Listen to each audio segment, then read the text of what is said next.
Salve, gurizada, beleza? Espero que estejam todos muito bem.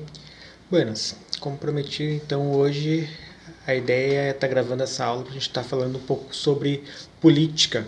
Mas calma que não é sobre o horário eleitoral que vocês estão vendo todo dia na TV, não é sobre a política partidária, congresso, não vou falar sobre as questões do governo, mas sim sobre a política, sobre a perspectiva da filosofia. O que é a filosofia política?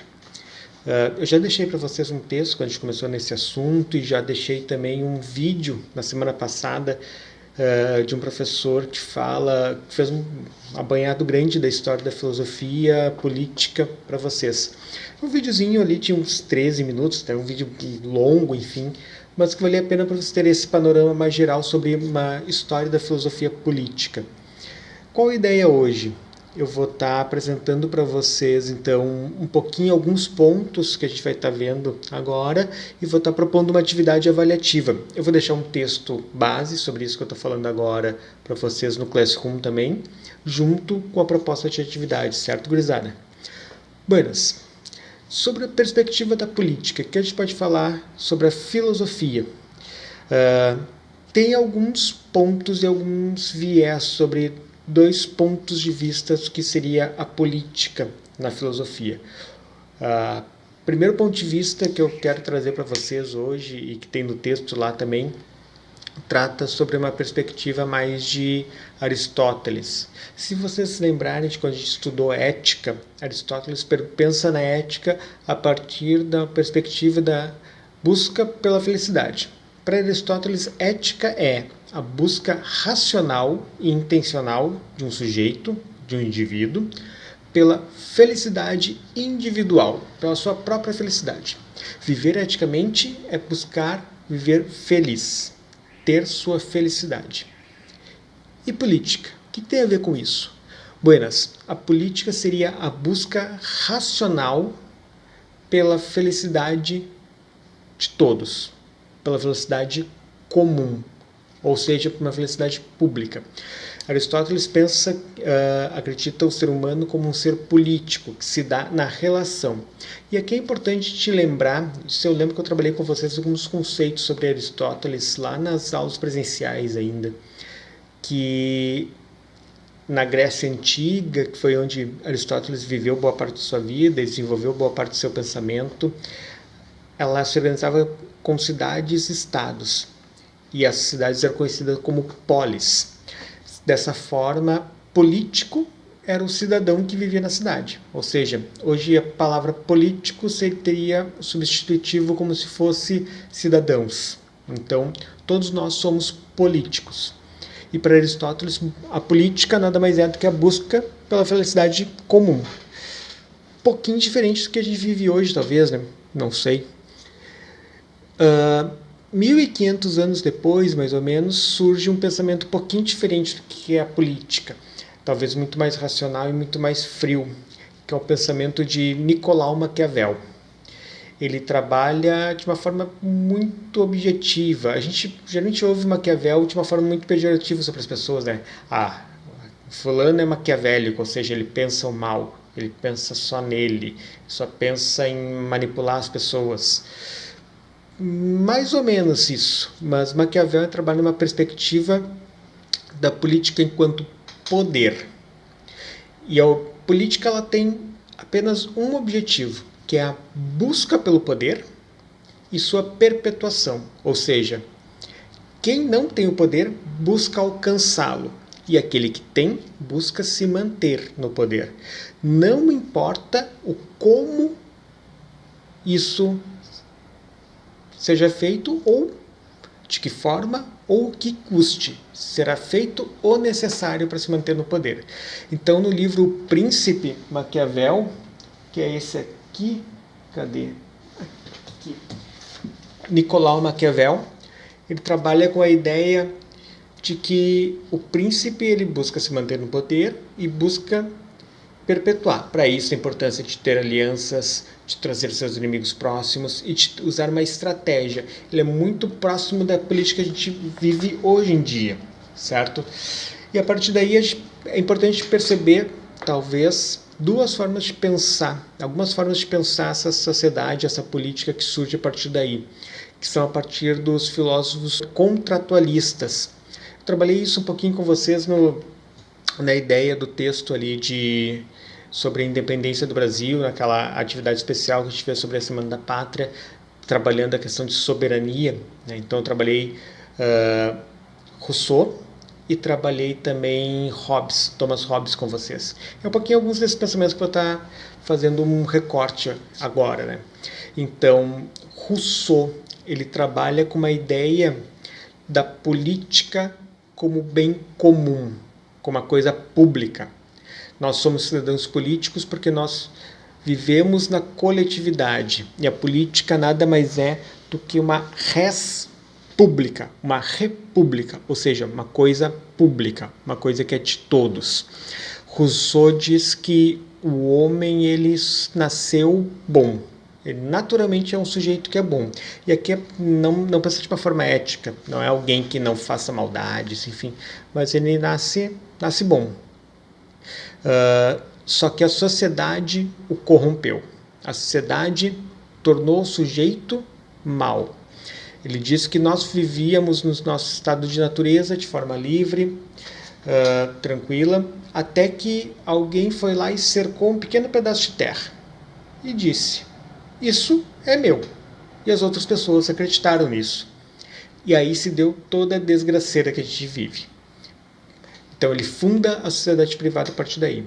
Rousseau então trabalha com uma ideia mais de a política como sendo o poder que emana do povo e dele se fortalece. Então a política só tem legitimidade pelo povo. Já Thomas Hobbes trabalha numa perspectiva também de estado de natureza, assim como Rousseau, porém ele trabalha com uma ideia muito o oposto. Nós somos maus por natureza. Nós, no nosso estado de natureza, sem o Estado, sem a sociedade, nós somos homens e mulheres maus. E a gente só tem uma lei, que é proteger a nossa vida. Só tem um medo de ter uma morte violenta. E para isso, no estado de natureza, Hobbes diz que o ser humano vivia numa constante guerra, numa constante luta de todos contra todos. Que o homem seria o lobo do próprio homem. E a política surge daí, de uma forma de tentar garantir que nós não tenhamos uma morte violenta. Então, nós abdicamos do nosso estado de natureza, que é um estado de liberdade plena, para poder, então, ter uma liberdade civil. Ou seja, a gente delega para alguém, para um soberano, que hoje seria o Estado e a Constituição, o poder do uso exclusivo da força, de poder controlar as leis, de nos controlar, certo? Isso está lá naquele texto lá do dia 7 de setembro que eu trabalhei com vocês, explicando, e vocês já fizeram uma atividade. Mas é importante trazer esse ponto para vocês. Já Montesquieu, que é um outro filósofo mais moderno, ele trabalha uma perspectiva de Rousseau. Bom, o poder emana do povo, mas como manter isso? Como fazer para que o poder, como Maquiavel trabalhava a política, não se corrompa, não se degladeie, não esteja todo sobre a mão de uma pessoa, como diria um soberano em Hobbes. Porque se eu sou um todo-poderoso, se eu posso tudo, nada está abaixo de mim, eu posso fazer o que eu quiser. Então, o povo e a sociedade vai estar à mercê dos meus desejos. Imaginemos hoje, se no Brasil nós vivêssemos uma monarquia, onde o rei manda tudo e nós temos que obedecer. Isso, para Montesquieu, é complicado. Então, numa democracia, nós devemos viver sob uma divisão de poderes. Então, a gente abdica, assim como o Hobbes, da nossa liberdade e joga as decisões na mão de um coletivo de pessoas, de um poder, só que esse poder ele não é soberano único. Ele se divide de três formas, que é o poder legislativo, poder executivo e o poder judiciário. Pegando os exemplos aqui bem próximos que a gente está vivendo hoje do processo eleitoral. O poder legislativo seria a Câmara de Vereadores. Qual é o papel do legislativo? É estar propondo leis, fiscalizando as leis e fiscalizando o executivo. Ele vai propor quais são os regramentos para a nossa sociedade. Os regramentos da cidade. Por exemplo, aí em Camboriú, quais são os regramentos que os cidadãos daquela cidade devem estar seguindo, respeitando uma hierarquia estadual, federal, enfim, mas ele vai estar propondo essa regra. Ele vai propor as regras. Mas se eu proponho, eu não posso executar. Outro ser, outra força política deve executar. Aí surge a figura do poder executivo. O legislativo propõe o que tem que ser feito, e o executivo é aquele poder que vai poder fazer.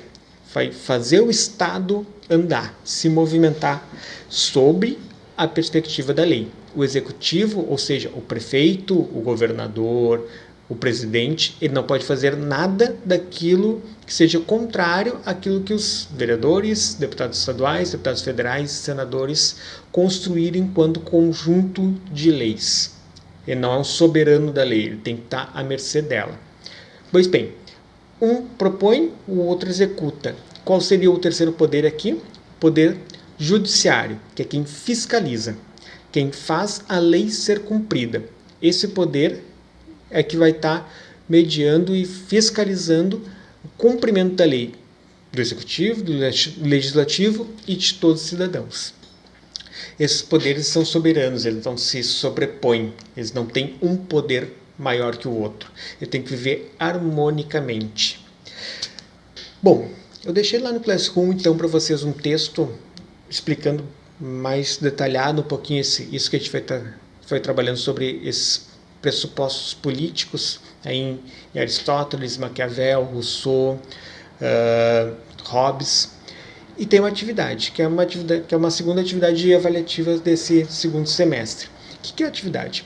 Então vocês vão fazer um texto, umas 10 linhas mais ou menos, fazendo uma reflexão sobre isso que a gente está trabalhando sobre política e o momento político que a gente está vivendo na atualidade. Escrevam livremente. Não é só uma opinião de vocês. Eu quero que vocês estejam trabalhando a partir da perspectiva dos textos que eu trabalhei nessas últimas aulas, dos vídeos que eu fui colocando, certo? Então, compatibilizar o que vocês pensam com os textos. É isso que eu vou estar avaliando.